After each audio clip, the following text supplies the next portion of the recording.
I can't see. All right, it's gonna get loud for a second. All right. I've never heard that, but that's the origin of cap. I'm going to look this up. I'm going to look. There's a principle that Right. we have to follow. Yeah. We have to have. Be true to yourself. You don't have. And when I came back, the place was a mess. So I knew I was missed. Deep in here now. Now It's deep. incredible. I love it. Me That's too. good. Yeah. That's good. And applying the recovery I thought.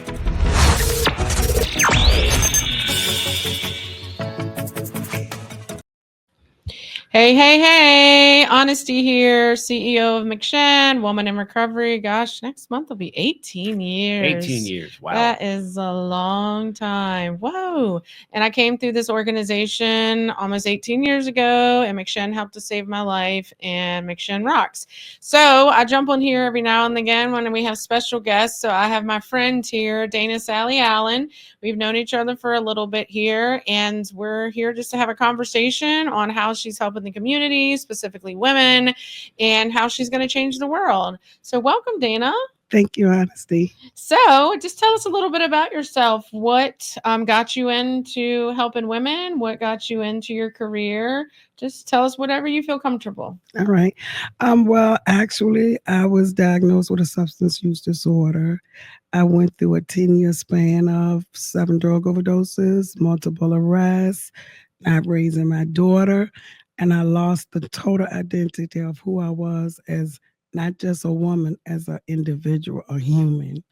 And through those trials and tribulations, recovery just came into play, and it started mapping out a blueprint for my life. A lot of it I wasn't aware that would take place, but as I celebrated 32 years in long-term recovery on Saturday. Oh, take on it. Well, Yes. congratulations. I got to put that in my phone. Thank you. I do reflections on how it was set up and how the dots have connected itself. And I'm a firm believer that when you are strengthened, you turn around and you strengthen someone else. And I've learned in order to keep what I have, I must give it away. Yeah. So how did you find recovery and what you define as recovery? How did you end up there? Well, actually, I was sitting in 1701 Fairfield Way. Okay, I know where that is. And I at a Where it table. used to be. Yeah, now Yes. it's a little different. Yes, it's a justice center. And I was arrested maybe about 30 days before then. And in a moment of clarity, I wondered, why is it that I continue to come to jail? And when I started doing the math equation and I put things that I felt was good, I didn't have anything to put up there. But when I looked at everything that was going wrong in my life, and I looked at it as bad, I had a whole lot to put up there. So when I started looking for the common denominators, I came up with jail and drugs. And I said, maybe if I don't do the drugs, I may not come to jail. Yeah. So they had this substance abuse group at the jail, and I punched that little silver button. And when I punched it, of course, I was late. So the officer says, no, you cannot go. And of course, me, don't like that no word. I say, may I see a lieutenant? So when the lieutenant came, that's when I requested to be walked to that substance abuse group, and it started laying out the blueprint, and I started learning about recovery, and I said, I can't beat what I don't know. Yeah. So it was bigger than me. Yeah. I like that sentence. It's a life motto for sure. You always got to learn. So after you left incarceration, you stayed in recovery and just dived right in. Are you from Richmond? Yes. Oh, okay. I am from Richmond. So I went to the Department of Corrections, and at the treatment team meeting, they told me I was codependent. I said, I didn't have a codependent. She said, I didn't say codependent. I said codependent.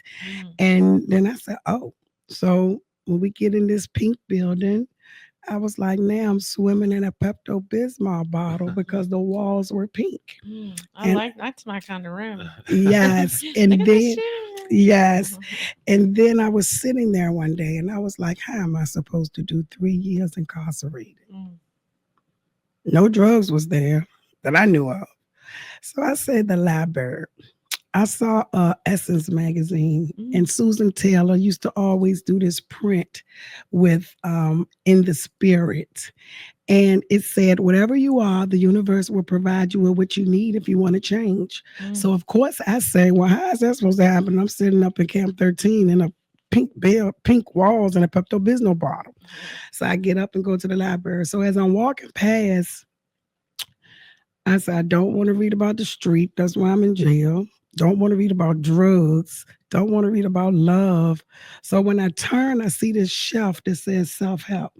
And it was a book on about the third shelf, and it said codependence no more. So, Oh, yeah, I read that. Yeah, yes. Melody Beatty. Yeah. Yeah. So I picked that book up and I read it about 5 times, and I just saw me all through the book.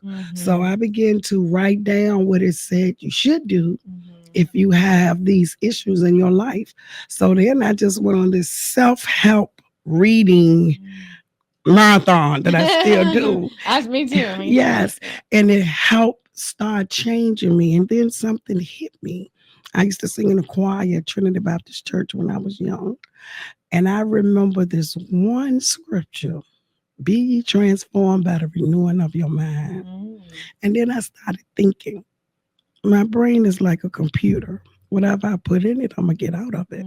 So living that world of active addiction, you become criminalistic.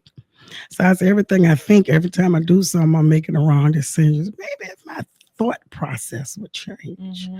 So I started reading books that would provide me with new information so that when it was time for me to make decisions, I would have some new information to pour from. And a change started happening when I was in Camp 13 in the Pepto Bismol bottle. Wow, So that's amazing. Yes. And then it was time to be released. I didn't know I wasn't going to use, because when you're incarcerated, you're working on yourself, but you know those bars are there. So I was released. And then as I saw people that I used to use with, I was like, don't offer me no drugs. I'm going to call the police. That's all I knew. That's all I knew to say. Because they was coming so hard because that's all I did. And they was be like, what? You don't call the police?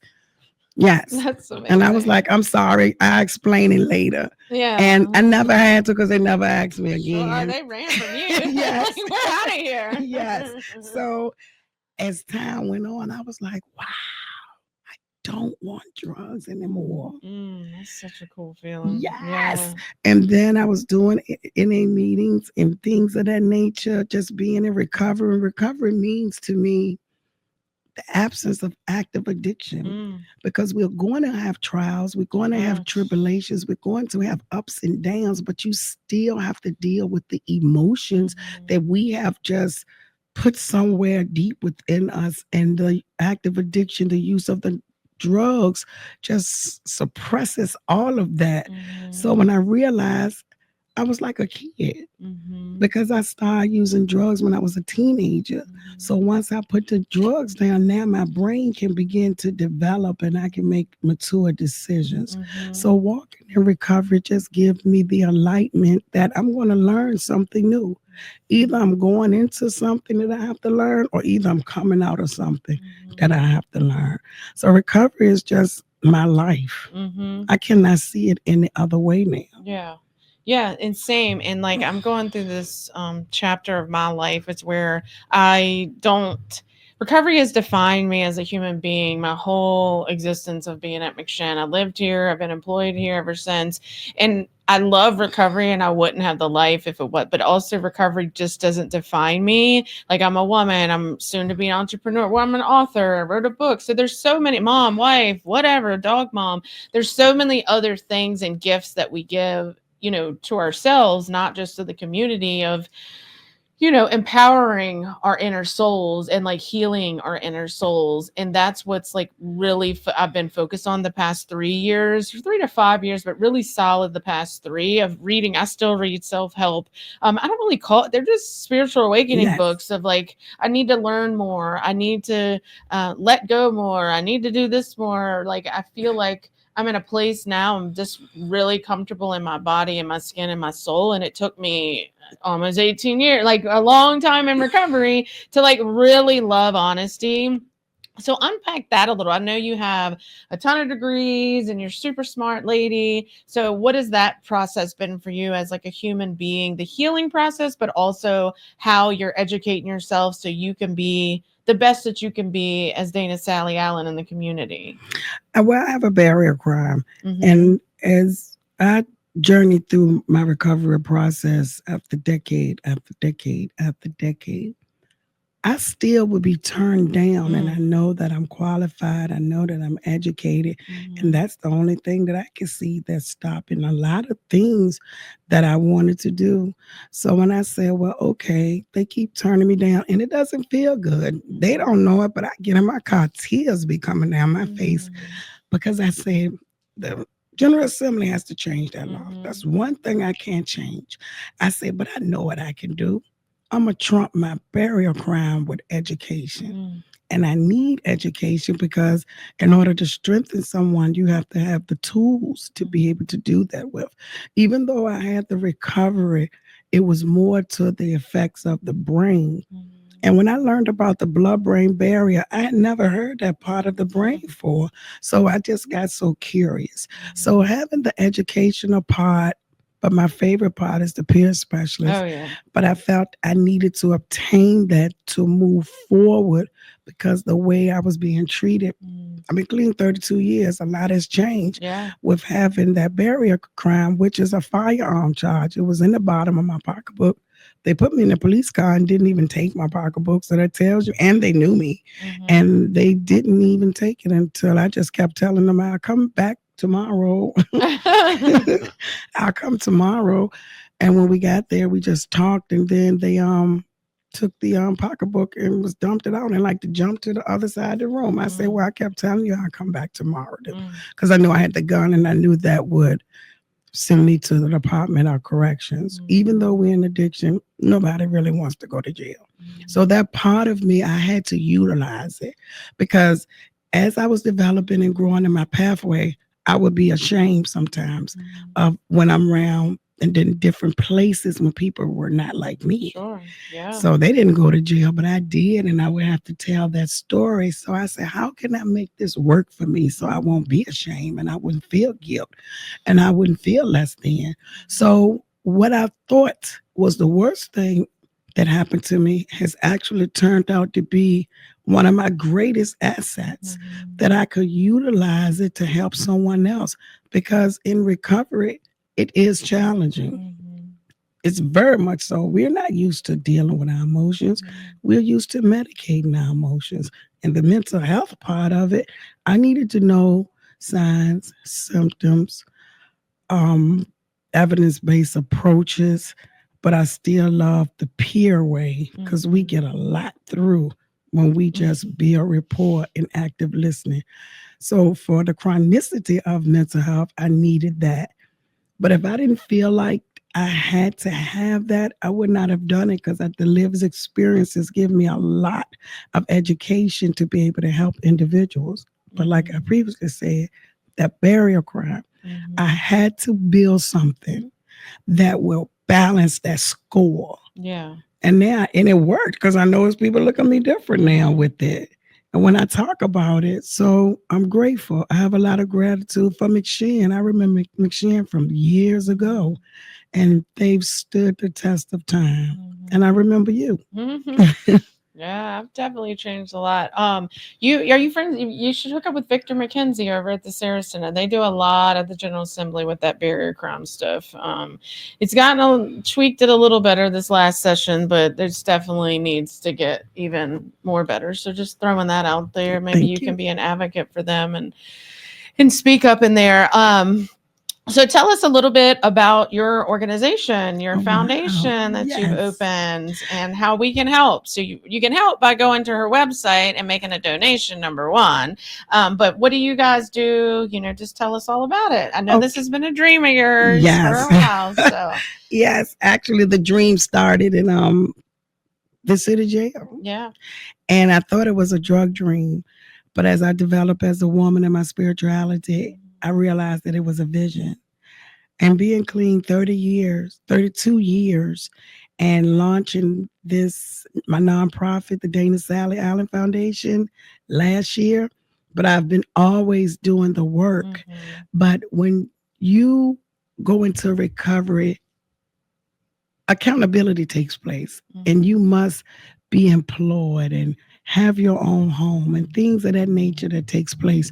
So those things I had to do first so that I'll be able to walk individuals through, because it was a lot of times I was like, I'm gonna get a recovery house and I'm living it too. Yeah. I did. Well, Yes. I was living here. But Yes.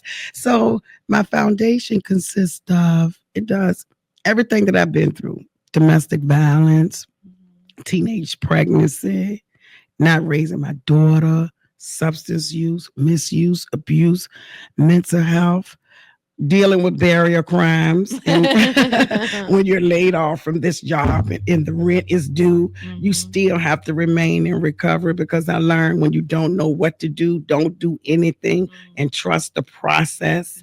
Your faith will sustain you. And it doesn't feel good. So I try to provide services that they need. I'm person-centered with individuals through the foundation. And the foundation is geared just to be that foundation of hope, resiliency, and a safe haven that individuals can come to and let loose. It's like turn a knob and walk into your destiny, pretty much. Because this is where you can be who you are. We don't have to put on another mask, because with addiction, we wear a mask. But all of it has to be unveiled. And the Dana Sally Allen Foundation represent the core values of overcoming, but addressing the issues, because triggers can lay dormant forever. And I experienced that. And that would make me open my mind more to what services is provided, what resources is there, what partners I can link with, because I know I can't do it all. But having been in recovery for 32 years, I've seen a lot transpire, because once we get to 17, 18, 19, 20 years, we are married, relationships, infidelity. You never know what's going to come, and you got to be ready. So your tool belt must be full. And that's what the Dana Sally Allen does. It provides you with skills and coping skills and tools that the things of this world, when it come present, you still can walk through it and stay clean. Yeah, I love that. Yeah, I mean, I think, and I tell people all the time, I do a special, well, it is special to me, but she recovers. Who's that? Not me. Is that yours? I don't Oh, is it yours? I don't hear anything. Do you? No, I don't. Well, we can keep anything. going. Yes. But it's being able to help women. I mean, it's super important for me, specifically moms. We have Destiny House, and we help the moms and the babies and the children. So being able to be a peer and give back to the community is epic for me. Like, I never thought in a million years living in McShin, my life would take me, and you in the Pepto-Bismol room, like your life would take you, but you got to put in the work, like, and that's what I tell the participants here and people that I mentor. It's like, it's work. It's not just, okay, let's go to McShin or go to your foundation or go to jail and like life, woo, we're just going to be like, I would love it, these pretty little rainbows and pink shoes, but that's just not reality, you know? I mean, I've had a lot of stuff happen to me. I've done to others. Just like, I've worn a ton of masks in recovery. Like I have, because I didn't feel smart enough or prettier enough or skinny enough, or definitely the smart enough, like for sure. I mean, I know, man, you have talked, in great deal about that, but I think the biggest purpose of me being a human being on this planet, because I do deep work, like I do really deep work for my soul, and like really understanding my purpose on this planet, not just my life and kids and wife and CEO and all this stuff that's beautiful.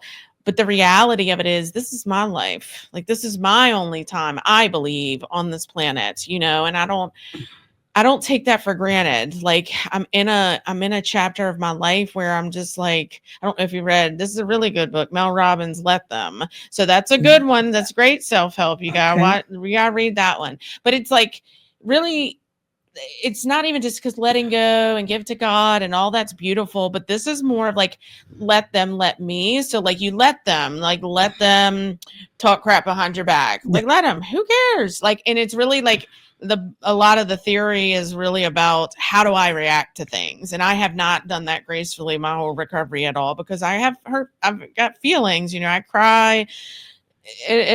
In certain situations, I still have a little girl inside me. I think she's healed like 98%, but there's still that 2% of, I get hurt feelings, but I don't know if I'm never going to get hurt feelings again, but I refuse to react to individuals that have harmed me in so many different ways, you know what I mean? Or society or the barrier crimes and all that. It's like, how do we get through day-to-day basis of being a badass? And for me, and that's just something that because I have all these quotes around my house and Post-its and like books and stuff that I read, because it's really important to me to try to be the best version of myself on a day-to-day basis. And again, it's not perfect, but it's pretty good, because I go to bed at night and I do most nights I try to write down my day, like how could I've been better? What did I rock at today? Because I'm 44 years old. I still have hopefully 44 more years left on this earth. What am I going to do about it? Like, what am I going to do with that? And you being a woman that's formerly incarcerated,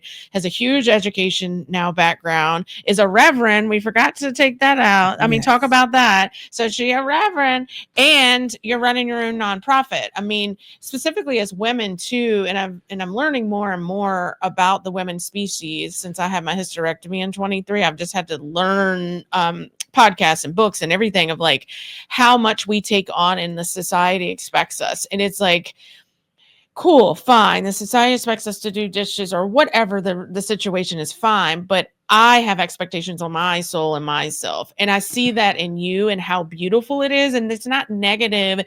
Like I have all these expectations and stuff. It's beautifulness for me and like goals that I want to accomplish while I'm here that brings me joy. We were talking about the word happy yesterday. Where were we at, Steve? Were you with me? We were talking about the word, maybe it was in the support group last night. She recovers happy. And it's like, unpack that word for me. I don't necessarily want to be happy. I want to have joy, and you bring joy to my life. Like you truly do. Your face, your presence. It's always like a positive. How can we help? How can we make the world more beautiful? So I just want to thank you for that, because you really do. When I see your name pop up, I know it's going to be probably a question and you need help with something, which is fine because I'm your mentor, but also it's like, it's so joyful. Like you light a passion in me because I've been doing this so long. So I just want to say thank you for that really quick. And anything else that you'd like to share? This does go into over 938 jails across the United States. Wow. So those tablets, I don't know if they had them tablets back in your day. No, they did.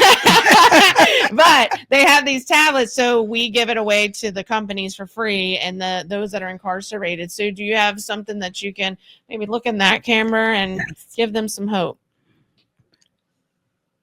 When you're incarcerated, you're in despair. Everything that we did when we were out there, it resurfaces. But I would like for you to know it's a light. Always remember, and I always tell myself, I heard this from an artist, a musical artist. Roses do grow from concrete, because I'm one of them. Keep the faith. Send Honesty a text, send me an email. I'll come speak to you wherever you are. But just remember, it's a beginning, it's not an ending. My birthing took place in the Richmond City Jail. It's where you can make decisions for clarity. Understand everything that you need is right there where you are. Take it, use it. You might can't see it operating, but it will come a time that it will operate and you'll be happy. That's what I experienced.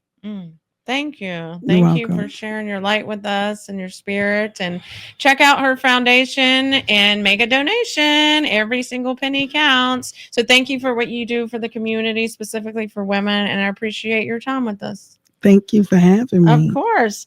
Bye. Bye. Thank you so much. Steve.